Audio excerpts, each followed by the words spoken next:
Jeffrey Edward Epstein. New York est son terrain de jeu. Trader à Wall Street, il cherche à se faire un nom par tous les moyens. La gloire, il la veut. La fame, il la veut également. Être au centre de la mondanité new-yorkaise est le but de sa vie. Jeffrey deviendra une figure incontournable de la jet set. En 2019, Jeffrey Epstein est arrêté par le FBI dans le New Jersey. Il est accusé de diriger un réseau de prostitution international. Beaucoup pensaient qu'il tomberait seul, mais il tenait une liste. Une liste de noms, des hommes puissants et riches. Qui est Jeffrey Epstein? Qui est sur sa liste? C'est ce que nous allons essayer de découvrir dans ce nouvel épisode de Echo Room.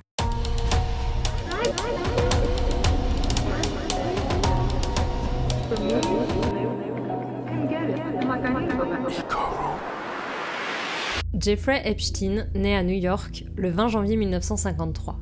Issu d'une famille juive, classe moyenne de Brooklyn, rien ne le prédestinait à ses objectifs.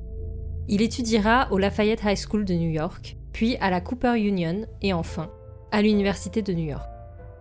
Son parcours scolaire est un échec. Sans aucun diplôme, Epstein gravite autour de Wall Street.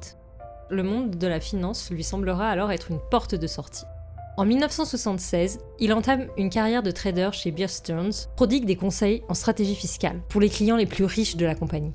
Il gravit malgré tout les échelons entre mensonges, coups de bluff et acharnement.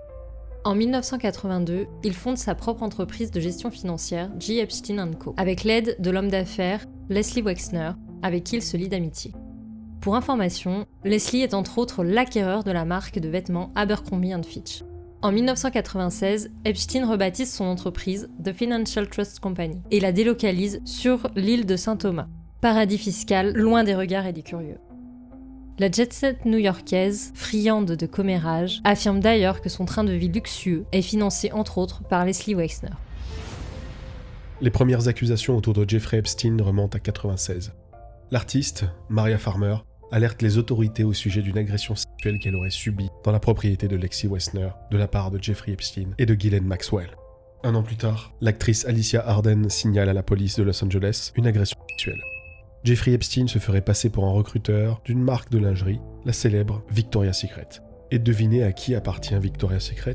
Son ami Leslie Wexner. En 2001, récidive. Jeffrey se retrouve interdit d'accès à la propriété de Donald Trump et l'accusation est une fois de plus grave. Une mineure serait concernée. En 2005, une première procédure judiciaire est initiée. En mars de la même année, la police de Palm Beach est contactée par une femme. Celle-ci affirme que sa fille de 14 ans avait été emmenée au manoir d'Epstein en échange de services de massage et de feuillage. La perquisition réalisée au manoir a conclu qu'Epstein avait payé plusieurs escortes pour accomplir des actes sexuels pour lui. Il s'avérera plus tard que toutes les victimes étaient mineures au moment des faits. Les enquêteurs affirment qu'Epstein avait caché des caméras dans de nombreux endroits de sa propriété pour filmer et enregistrer les rapports sexuels entre des personnalités et des prostituées à des fins de chantage. L'enquête démontre ensuite qu'Epstein avait mis en place un système pour recruter des jeunes femmes par d'autres jeunes femmes pour des services de massage. En mai 2006, la police de Palm Beach émet une inculpation pour plusieurs chefs d'accusation, relations sexuelles illégales avec des mineurs et atteinte à la pudeur. L'affaire est traitée de manière très inhabituelle et présentée directement à un grand jury. Ce grand jury n'aura retenu qu'une seule accusation criminelle, sollicitation de prostitution. Jeffrey Epstein n'a d'ailleurs pas plaidé coupable. Mais en 2008, il encourt la prison à perpétuité. Il est accusé d'avoir mis sur pied un système très élaboré de trafic de mineurs. Il conclut un accord secret de non-poursuite avec les procureurs fédéraux de Floride. Cet accord lui permet de faire face à des accusations allégées. Il plaide donc coupable pour racolage de mineurs. Il négocie une peine de prison de 18 mois, ainsi qu'une immunité judiciaire pour ses complices. Aucune de ses victimes n'a été informée de l'accord passé avec les procureurs, même si une loi l'impose. Il est libéré après 13 mois et se trouve inscrit sur la liste des délinquants sexuels. Une controverse reste très présente quant à la gestion et au traitement de cette affaire.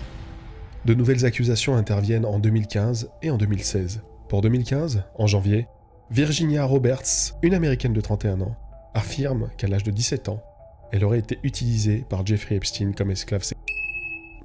Elle aurait été mise à son service et à celui de ses amis puissants, dont le prince Andrew. Plusieurs plaintes suivront et seront déposées à l'encontre de Jeffrey.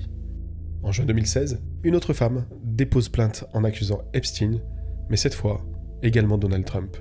En effet, Ils sont accusés de l'avoir violée quand elle avait 13 ans, et ce, de manière répétée. Jeffrey Epstein est arrêté le 6 juillet 2019 à l'aéroport de Teterboro dans le New Jersey. Il est accusé de trafic sexuel et de détournement de mineurs par les procureurs de New York. Jeffrey Epstein sera incarcéré au Metropolitan Correctional Center. Il encourt alors une peine de prison pouvant aller jusqu'à 45 ans. Nous vous parlions de son île privée. Cette île, appelée l'île du vice, lui permettait d'inviter des personnalités et des jeunes femmes. Aidé de son complice, Jean-Luc Brunel, patron d'une grande agence de mannequins en France, beaucoup de femmes étaient invitées et amenées sur cette île. En d'autres termes, il lui fournissait des femmes. Jean-Luc ne sera jamais inquiété par les autorités et nie encore aujourd'hui toute accusation. Autre personnage clé, le pilote du jet privé d'Epstein. Il tenait dans son carnet de bord une liste interminable de noms de jeunes femmes, toutes invitées sur l'île au vice.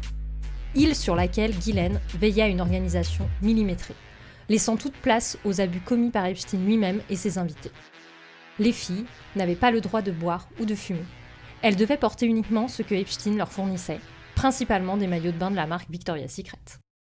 Leur journée se résumait à faire des massages à Epstein et à se faire abuser sexuellement. Des femmes ont même tenté de fuir cette île de l'enfer sans succès. Les accusations sont graves. Epstein peut entraîner dans sa chute des puissants.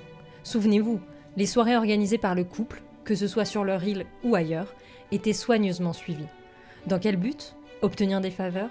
Se couvrir en cas de dérapage ? Jeffrey Epstein est retrouvé inanimé en prison le 10 août 2019 à 6h30 du matin, après s'être pendu. Les gardiens ont tenté un massage cardiaque, sans résultat. Transporté en urgence absolue dans l'hôpital new-yorkais le plus proche, il est déclaré mort à 6h39 du matin. Cette annonce est un véritable raz-de-marée aux États-Unis. Son décès déclenche un scandale. Sa mort est vue comme un moyen pour de nombreuses personnalités d'échapper à des accusations ou à des poursuites. Les théories vont bon train, de par les 2 autopsies réalisées sur son corps. L'autopsie réalisée par les autorités américaines a conclu à une mort par pendaison. En revanche, l'autopsie réalisée par un médecin légiste engagé par la famille d'Epstein a conclu à une possible mort par étranglement. Comment un détenu de cette importance, censé faire l'objet d'une surveillance attentive, a-t-il pu mourir sous garde fédérale ? Sa mort a suscité l'indignation des victimes, qui espéraient réellement un procès, permettant ainsi de rendre justice.